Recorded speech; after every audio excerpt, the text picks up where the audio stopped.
कोकण पदवीधर मतदारसंघातील महाविकास आघाडीचे उमेदवार रमेश कीर यांच्या प्रचारार्थ कळंबोली येथे बैठक झाली।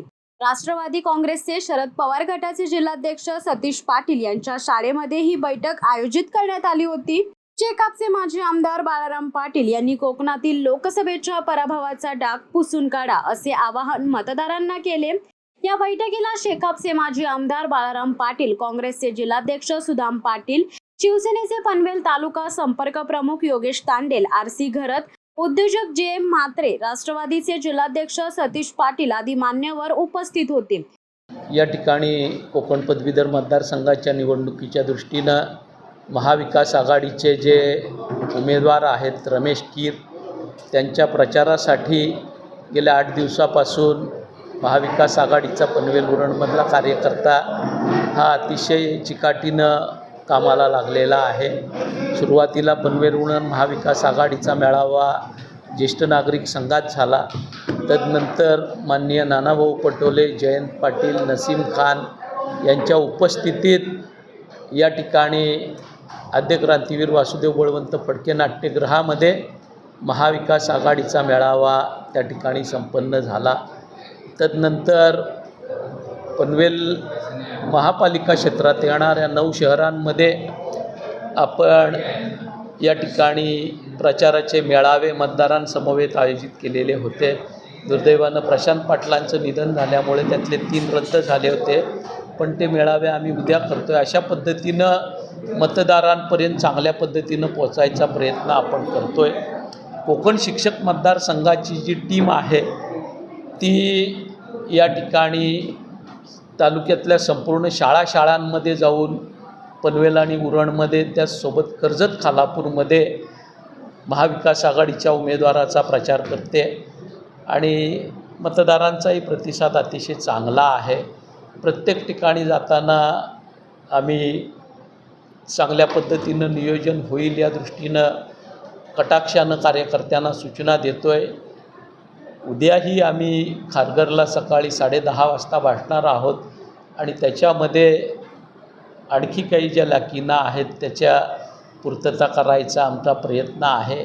एकंदर आपण बघितलं तर शेतकरी कामगार पक्ष, शिवसेना, काँग्रेस, राष्ट्रवादी काँग्रेस, समाजवादी पार्टी, आम आदमी पार्टी, रिपब्लिकन चळवळीतील आमचे सहकारी, समाजसेवी संस्थांमधील आमचे सहकारी, ही सारीच मंडळी कामाला लागलेली आहे। विशेषतः ज्या पुरोगामी शिक्षक आघाडीच्या कार्यकर्त्यांच्या मेहनतीवर, बळावर मी विधान परिषदेमध्ये कोकण शिक्षक मतदारसंघाचा आमदार म्हणून गेलेलो होतो, ते कार्यकर्ते पूर्णपणानं कामाला लागलेले आहेत। अगदी रायगडासोबत सिंधुदुर्ग, रत्नागिरी, ठाणे, पालघर या ठिकाणचे कार्यकर्तेही कामाला लागलेले आहेत आणि त्या साऱ्यांचा पदवीधर मतदारसंघातील जे शिक्षक वृंद आहे त्यांच्याशी अतिशय घरोब्याचे संबंध असल्यामुळे त्याचा इम्पॅक्ट आपल्याला चांगल्या पद्धतीनं मिळेल आणि रमेशभाई कीर यांच्या विजयामध्ये मोलाचा वाटा या साऱ्यांच्या कष्टाचा असेल असा विश्वास माझ्यासारख्या कार्यकर्त्याला या ठिकाणी जाणवतो। मतदारांना या ठिकाणी विनंती करेन की सांप्रतच्या लोकसभेच्या निवडणुकीमध्ये संपूर्ण महाराष्ट्र विचाराच्या दिशेनं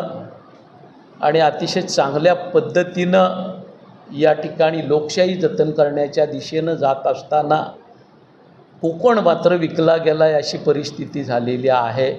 कोकणामधला जो महाविकास आघाडीचा पराभव आहे तो पैशानं केलेला पराभव आहे।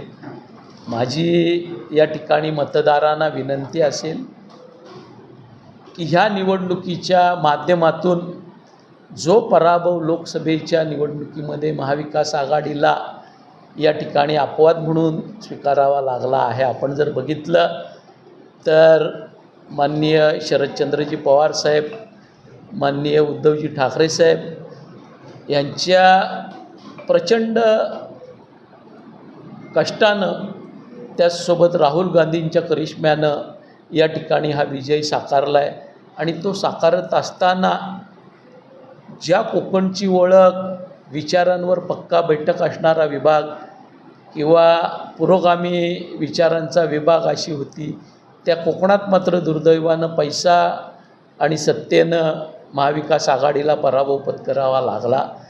आदरणीय शरद पवार साहेब आणि उद्धवजींच्या बाबतीत महाराष्ट्रामध्ये जी सहानुभूती प्रचंड प्रमाणात दिसून आली, त्याच्यावरही या ठिकाणी पैशानं मात केल्याचे आपल्याला दिसतंय.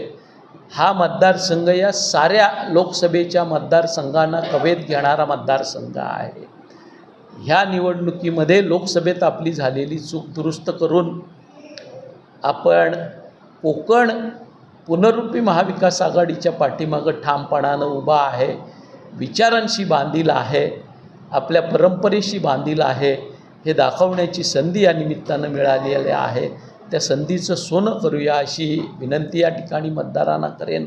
आणि त्यासाठी महाविकास आघाडीचे उमेदवार रमेश कीर, ज्यांचं मतपत्रिकेवर पहिल्या क्रमांकावर नाव आहे, त्यांच्या नावासमोरील रकान्यामध्ये 1 हा अंक लिहून आपण त्यांना विजयी करण्याची कामगिरी करूया अशी विनंती या ठिकाणी करेन. शिवसत्ता टाइम्स न्यूज ब्युरो, पनवेल.